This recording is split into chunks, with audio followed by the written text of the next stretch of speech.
अब जबकि मोदी सरकार ने 3 कृषि कानूनों को वापस लेने का फैसला ले लिया है, तो ये सवाल उठता है कि क्या मोदी सरकार किसानों के सामने झुक गई, जैसा कि बहुत सारे लोग कह रहे हैं, या हाल ही में संपन्न हुए उपचुनाव के नतीजों ने उसे ऐसा करने पर मजबूर कर दिया, क्योंकि चुनाव के नतीजों के फौरन बाद केंद्र की मोदी सरकार और राज्यों की भाजपा सरकारों ने पेट्रोल की कीमतों को कम करने की कवायद शुरू कर दी थी। अगर किसानों की बात मानकर यह फैसला लिया जाता तो किसान तो पिछले 1 साल से पूरी ताकत के साथ दिल्ली की सड़कों पर जमे हुए थे। आंदोलनरत किसानों में से कम 600 की मौत हो गई। उन्हें भाजपा और सरकार समर्थक मीडिया ने खालिस्तानी, हुड़दंगी, नकली किसान, किसानों की बिचौली और न जाने क्या क्या कहा। और यदि किसानों की बात मानकर यह फैसला लिया गया होता तो खानापुरी के तौर पर ही सही, कम से कम किसानों को बातचीत करने के लिए बुलाया तो गया होता।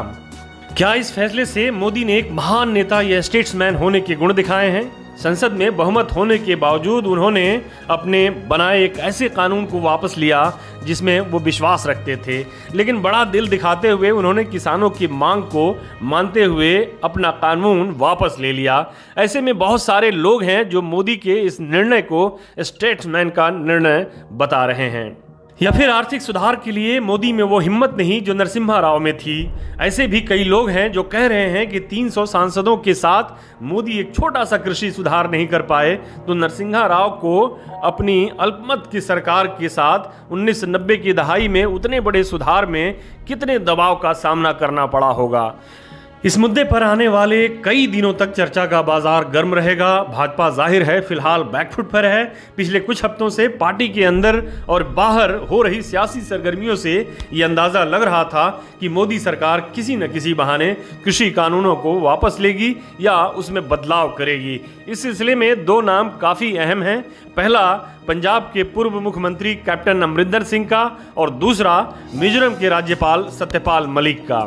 ख्याल रहे कि मुख्यमंत्री के पद से इस्तीफा देने के बाद कैप्टन अमरिंदर सिंह ने अमित शाह और भाजपा अध्यक्ष जेपी नड्डा से मुलाकात की थी, और उस मुलाकात के बाद और अपनी पार्टी लॉन्च करते समय भी उन्होंने ये कहा था कि यदि मोदी सरकार कृषि कानून वापस ले लेती है तो वो भाजपा के साथ पंजाब विधानसभा चुनाव में गठबंधन कर सकते हैं।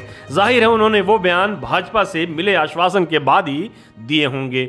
उसी तरह मिजोरम के राज्यपाल सत्यपाल मलिक भी हैं। सत्यपाल मलिक ने पिछले कुछ हफ्तों से पार्टी लाइन के खिलाफ जाते हुए मोदी सरकार के खिलाफ मोर्चा खोल रखा था। वो किसान आंदोलन और कृषि कानूनों को लेकर मोदी सरकार को जिस तरह आड़े हाथों ले रहे थे, उसे देखते हुए नहीं लगता था कि कोई प्रधानमंत्री के फैसले को ऐसे चुनौती दे और उनकी सरकार में किसी महत्वपूर्ण ओहदे पर बरकरार रहे।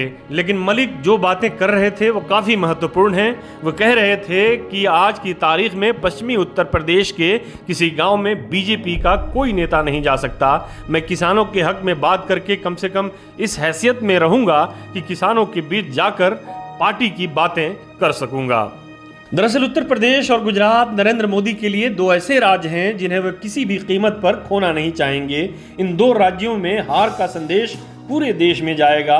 उत्तर प्रदेश में पिछले विधानसभा चुनाव में पश्चिमी उत्तर प्रदेश ने भाजपा को झोली भर भर कर वोट दिया था। यहाँ की 70% सीटों पर पार्टी ने कब्जा जमा लिया था, लेकिन किसान आंदोलन की वजह से पार्टी के आंतरिक सर्वे उसकी स्थिति बहुत खराब दिखा रहे हैं। उधर पूर्वी उत्तर प्रदेश में अखिलेश यादव और ओम प्रकाश राजभर के गठबंधन ने भी पार्टी के चुनावी गणित को काफी प्रभावित कर दिया है। शेष राज्य में भी योगी आदित्यनाथ की सरकार के लिए मिला जुला माहौल है। इस फैसले से नरेंद्र मोदी ने पश्चिमी उत्तर प्रदेश के किसानों, खासतौर पर जाट वोटरों की नाराजगी दूर करने की कोशिश की है। अभी 2022 के विधानसभा चुनाव में काफ़ी समय बाकी है। इस समय को पार्टी जाट किसानों को मनाने में लगाएगी। आने वाले समय में पार्टी के कई बड़े नेता इस क्षेत्र में डेरा जमाए नजर आएंगे। यह माना जा रहा है कि किसानों को मनाने के लिए party door to door campaign चलाएगी, लेकिन सवाल वही है कि क्या इस कैंपेन में पार्टी को कोई फ़ायदा मिलेगा? इसका जवाब हाँ भी है और ना भी।